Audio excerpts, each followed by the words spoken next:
I'm your biology teacher Suman Chaudhary, and as you know, we are discussing our 5th chapter, Principles of Inheritance and Variations.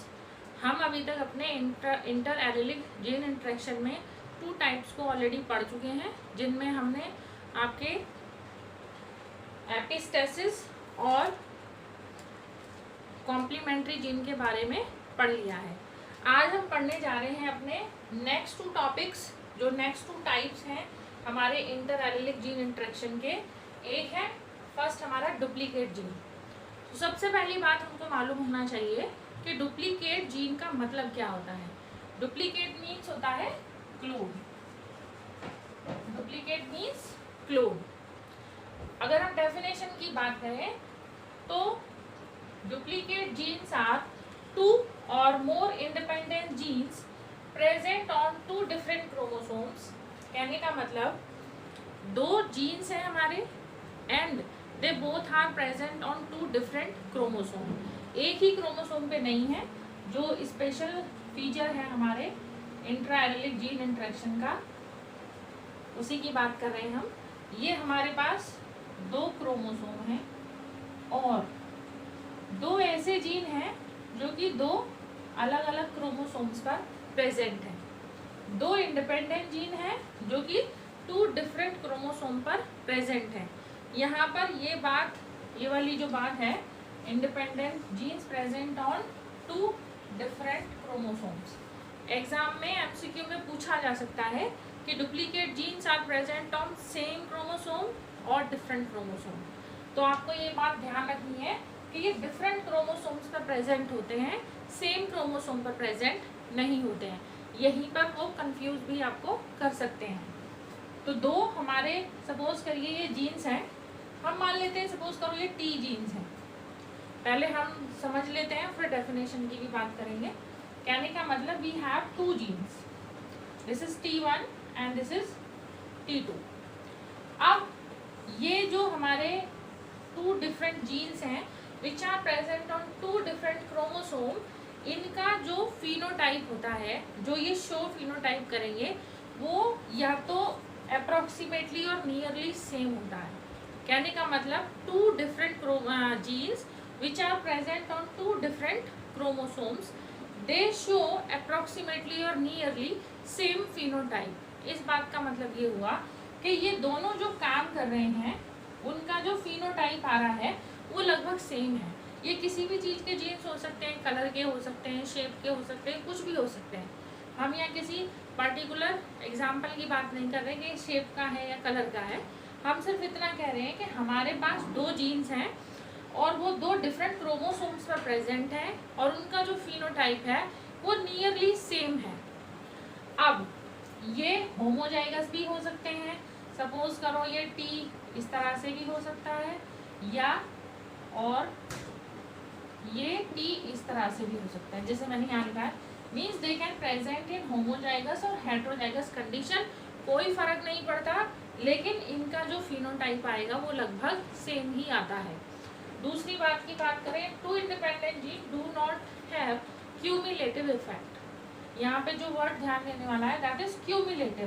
Cumulative का मतलब क्या होता है? Cumulative का मतलब additive, मिला जुला।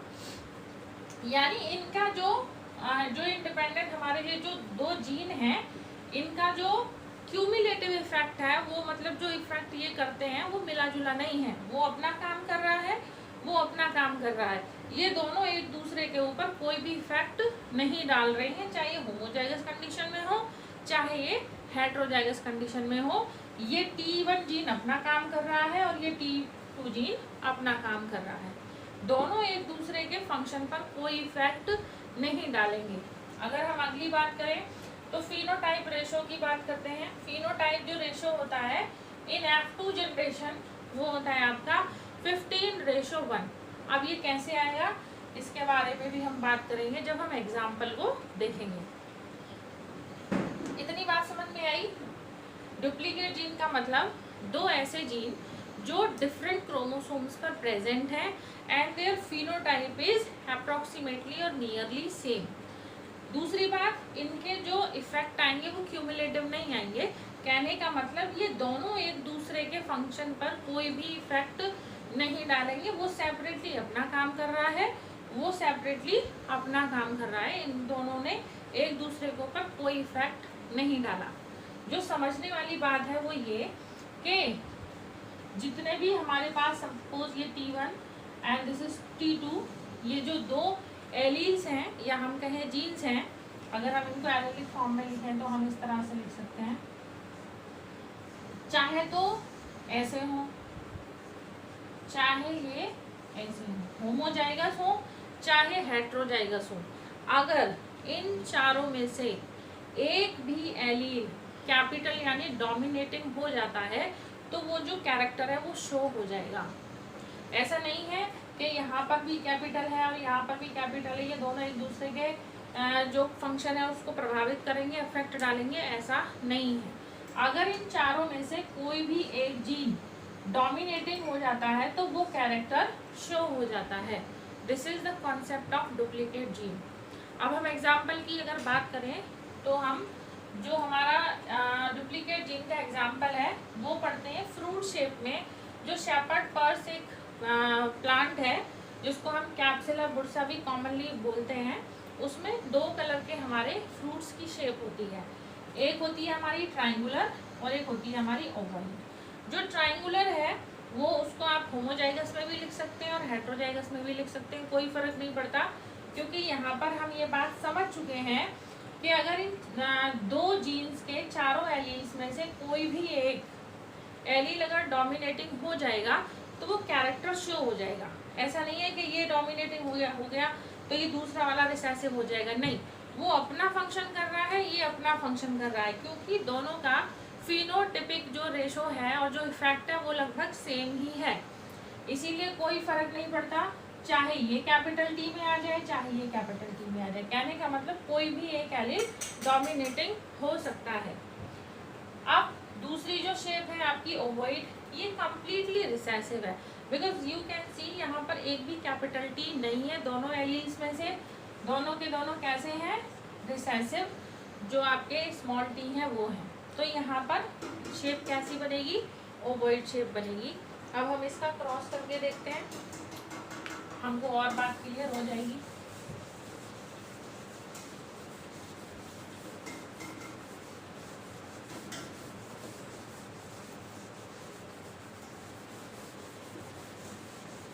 देखिए ये हमारा T1, this is T1, this is T2 and this is T2। ये दो जीन्स हैं और इनके टू दोनों के चार एलील्स हो गए। ये कैसे हैं हमारे, दीज आर प्योर ट्रायंगुलर। अगर हम इनकी बात करें T1, T1, T2, T2, क्योंकि हम प्योर ब्रीड्स ले रहे हैं तो ये कैसे हो गए, प्योर ओवॉइड हो गए। These are parents। अब हम F1 जनरेशन के लिए जब क्रॉस कराएंगे तो हमारा रेशो ये आएगा, capital T1 small T1, capital T2 small T2, और ये जो शेप होगी this is triangular shape. Because आप यहाँ पे बहुत आसानी से देख सकते हैं, यहाँ पे हमारे दो कैपिटल टी हैं, एक भी होता तो भी ट्राइंगुलर ही होता, लेकिन ये F1 जनरेशन का रिजल्ट है, इसीलिए हम यहाँ पे यही बनाएंगे। गैमेट बनाने के बाद दिस इज F1 जनरेशन। सारे के सारे जो फ्रूट्स की शेप होगी वो कैसी होगी, ट्राइंगुलर होगी। चलिए F2 जनरेशन में देखते हैं क्या आता है हमारा रेशो। हमने बताया था अभी थोड़ी देर पहले कि इसका जो रेशो होता है F2 जनरेशन का, दैट इज 15:1। तो देखो कैसे, T1, T2, T1, T2, T1, T2, T1 and T2। ऐसे इधर लिख लेंगे, T1, T2, T1, T2, T1, T2 and this is T1, T2। इनका क्रॉस करेंगे तो देखिए रिजल्ट क्या है। They are T1, T1, T2, T2, T1, this is T1 and this is T2 T2. Next आपका T1 T2 T2. Next T1 T2 and this is T2. अब आप ये देखते जाइएगा कि कितनी बार कैपिटल टी, चाहे 2 बार आ रहा है चाहे 3 बार आ रहा है, चाहे वो एक बार भी क्यों नहीं आएगा, अगर वो एक बार भी आ गया तो हमारे फ्रूट की शेप कैसी हो जाएगी, ट्राइंगुलर हो जाएगी. This is for next T1 T2 this is T1 again T1, next is T2 and T2. Third one is T1 and T1 T2 T2. Next आपका बनेगा T1 T2 T2. थर्ड की देख लेते हैं. This is T1 T2 T2. Next T1 small T1 and this is capital T2 small T2. Next है आपका T1 capital T2 and capital T2. Next है आपका small T1 capital T2 small T2. अभी तक हमारा एक भी ऐसा पोर्शन नहीं आया जहाँ पर कि एक भी कैपिटल टी ना हो. अभी तक सब में हमारे एक, किसी में 2, किसी में 3 और किसी में तो चारों ही कैपिटल टी हैं. नेक्स्ट है आपका T1 T2 next T1 T2 and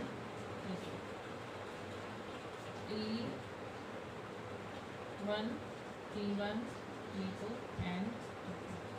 अब ये वाला जो है हमारा, ये सिंगल एक ऐसा फ्रूट है जिसकी शेप कैसी आएगी, ओवॉइड आएगी. क्यों आएगी, क्योंकि यहाँ पर आप देख रहे हैं कि एक भी कैपिटल टी नहीं है, जबकि हमने ये पढ़ा है कि 2 डिफरेंट जीन्स हैं which are present on 2 different chromosomes and they are showing approximately or nearly same phenotype and their effects are not cumulative. मतलब उनके इफेक्ट क्यूमुलेटिव नहीं है और वो अपना अपना काम कर रहे हैं.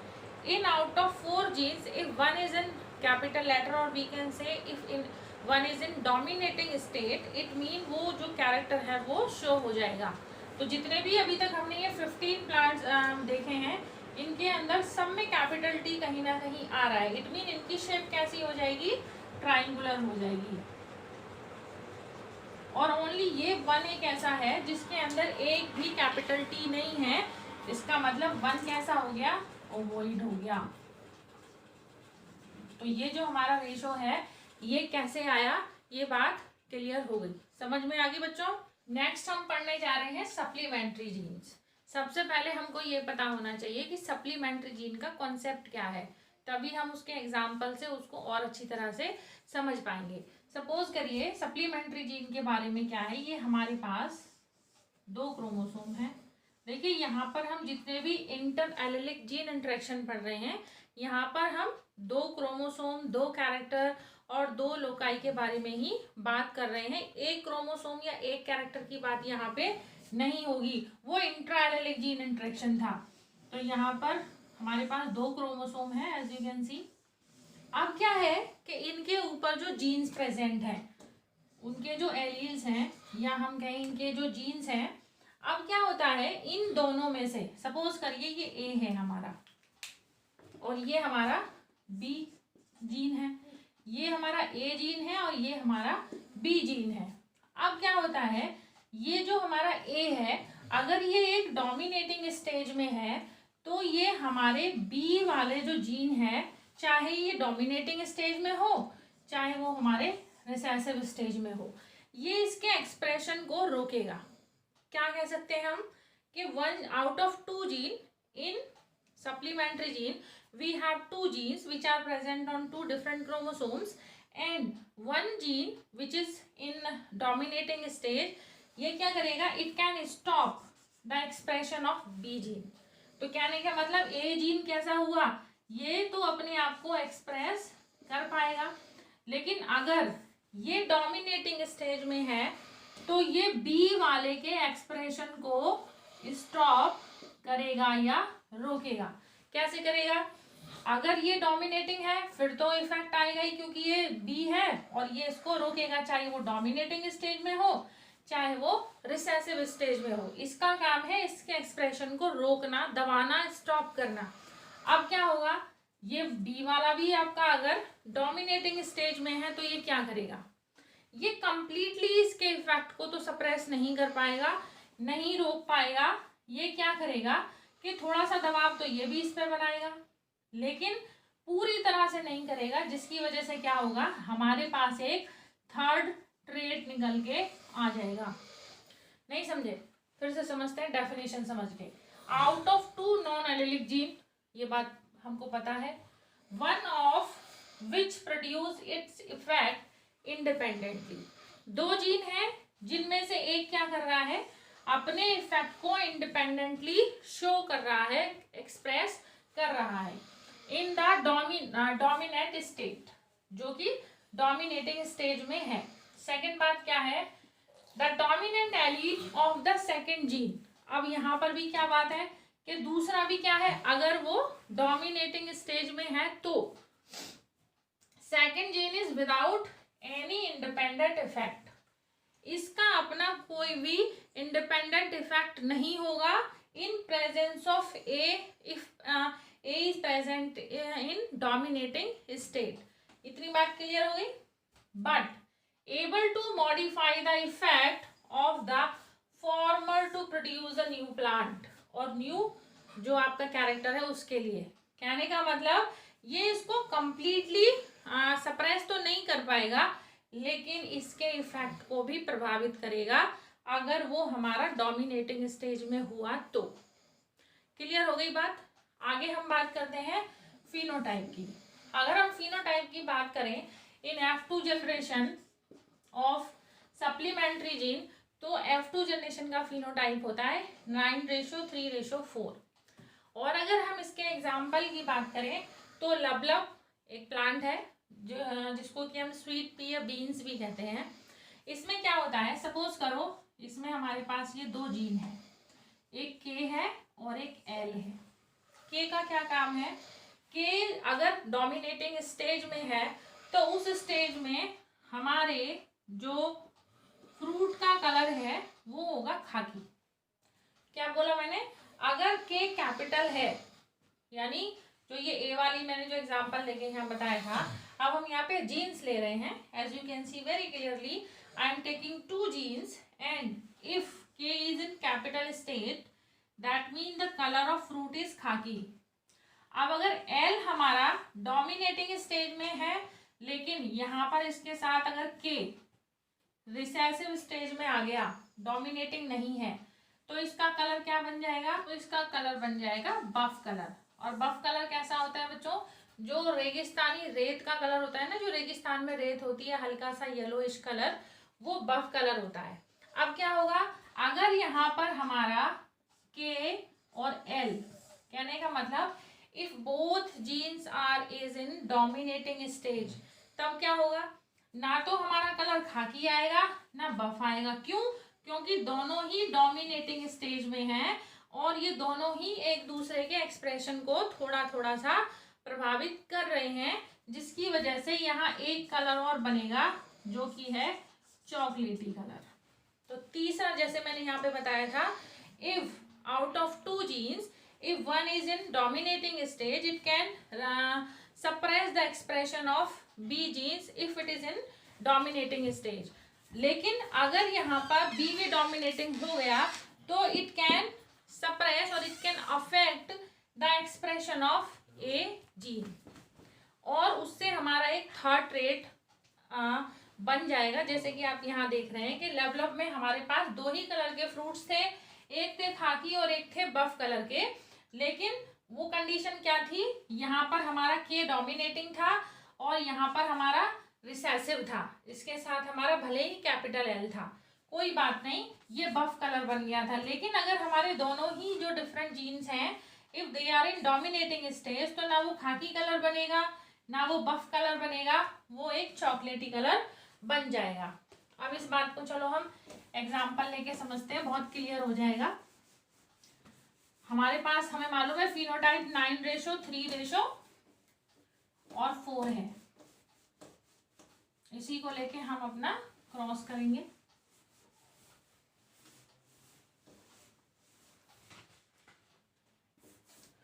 हमारे पास ये है हमारा कैपिटल के एंड स्मॉल ए, ये कैसा कलर है हमारा खाकी कलर। दूसरा है हमारा स्मॉल के एंड कैपिटल एल, ये कैसा है हमारा बफ कलर। ठीक, F, these are the parents, इनके अंदर हमने क्रॉस किया F1 जनरेशन के लिए, तो capital K small K capital L small L. आप क्या देख रहे हैं यहाँ पे, कैपिटल एल और स्मॉल सॉरी कैपिटल एल और कैपिटल के, यानी दोनों जीन हमारे यहाँ डोमिनेटिंग स्टेज में है और दोनों के ही एक्सप्रेशन को, एक दूसरे के एक्सप्रेशन को थोड़ा सा सप्रेस कर रहे हैं। तो यहाँ पर हमारा जो फ्रूट का कलर बनेगा वो बनेगा चॉकलेटी या chocolate colour. This is F1 generation. अब चलिए F2 जनरेशन का क्रॉस करते हैं। कैसे, capital K capital L, capital K small L, small K capital L and small के स्मॉल एल। सेम यहाँ पर भी गैमेट ऐसे ही बना लेंगे। ये जो इस तरह से मैंने बनाया है, दिस इज स्मॉल के। चलिए इनका क्रॉस कराते हैं, क्या रिजल्ट आएगा हमारे पास।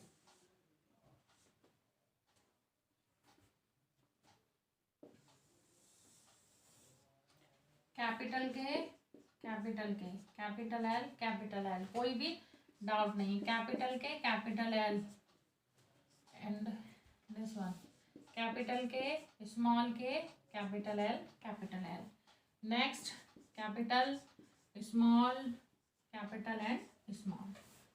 नेक्स्ट देखिए,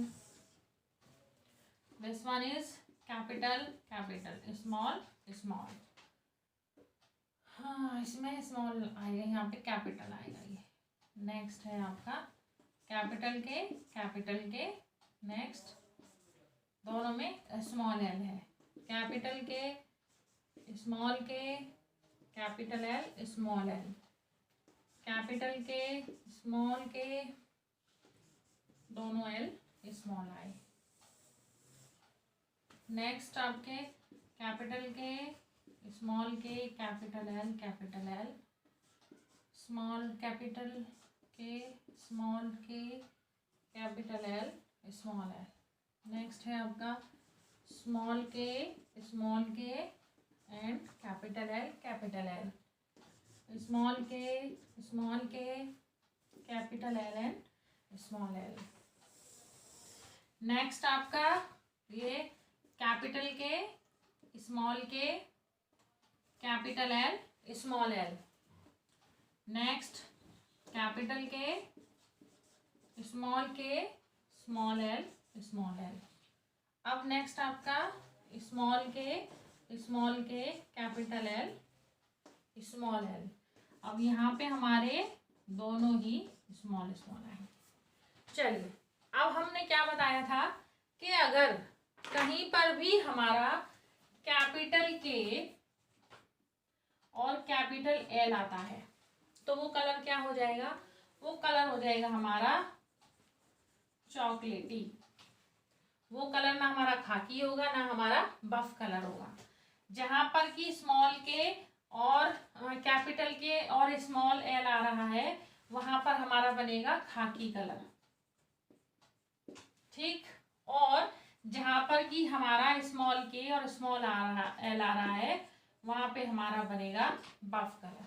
ठीक है, अब हम यहाँ पर ये देखेंगे कि कितने हमारे चॉकलेटी आ रहे हैं, कितने हमारे खाकी आ रहे हैं और कितने हमारे बफ कलर के आ रहे हैं। तो ये कैसा होगा बच्चों, ये हमारा चॉकलेटी होगा, कैपिटल ए कैपिटल एल, ये भी हमारा चॉकलेटी होगा, ये भी चॉकलेटी होगा, एंड ये भी सेम कलर का, यहाँ पर भी सेम है, ये भी वही है।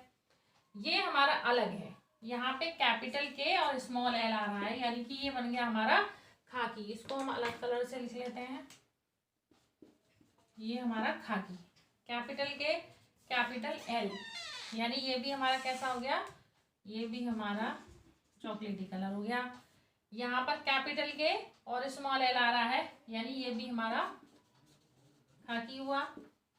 नेक्स्ट ये हमारा चॉकलेटी कलर हुआ, दिस वन इज अगेन चॉकलेटी, दिस वन इज, यहाँ पे आप देख रहे हैं स्मॉल के और कैपिटल एल है, तो कहने का मतलब यहाँ पे हमारा आ जाएगा बफ कलर, यहाँ पर भी हमारा आएगा बफ कलर। जो रेशो है उसको देखते हैं, मैं यहाँ से इरेज कर देती हूँ थोड़ा सा। अब हम F2 जनरेशन का फिनोटाइप का रेशो देखेंगे, क्योंकि ये जो हमने पुनेट स्क्वायर बनाया है this is for F2 generation. तो रेशो क्या है, 9:3:4।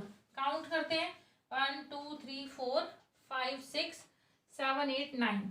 9 हमारे कैसे आए हैं, चॉकलेटी कलर के।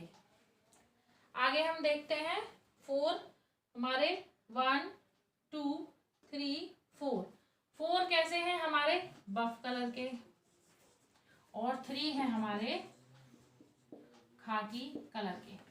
तो इस तरह से हमारा जो सप्लीमेंट्री जीन है उसके F2 जनरेशन का जो फिनोटाइप रेशो है 9:3:4 वो कैसे आया, ये हमने अपने इस पुनेट स्क्वायर के थ्रू क्लियर कर दिया। तो इस तरह से आज हमारे जो इंटर एलिलिक जीन इंटरेक्शन थे उसके चारों टाइप पूरे होते हैं। 4 टाइप कौन कौन से थे, सबसे पहले थे हमने एपिस्टेसिस पढ़ा, जिसमें हमारे जो एक्सप्रेशन ऑफ वन जीन था इन प्रेजेंस ऑफ अनदर जीन वो सप्रेस हो रहा था।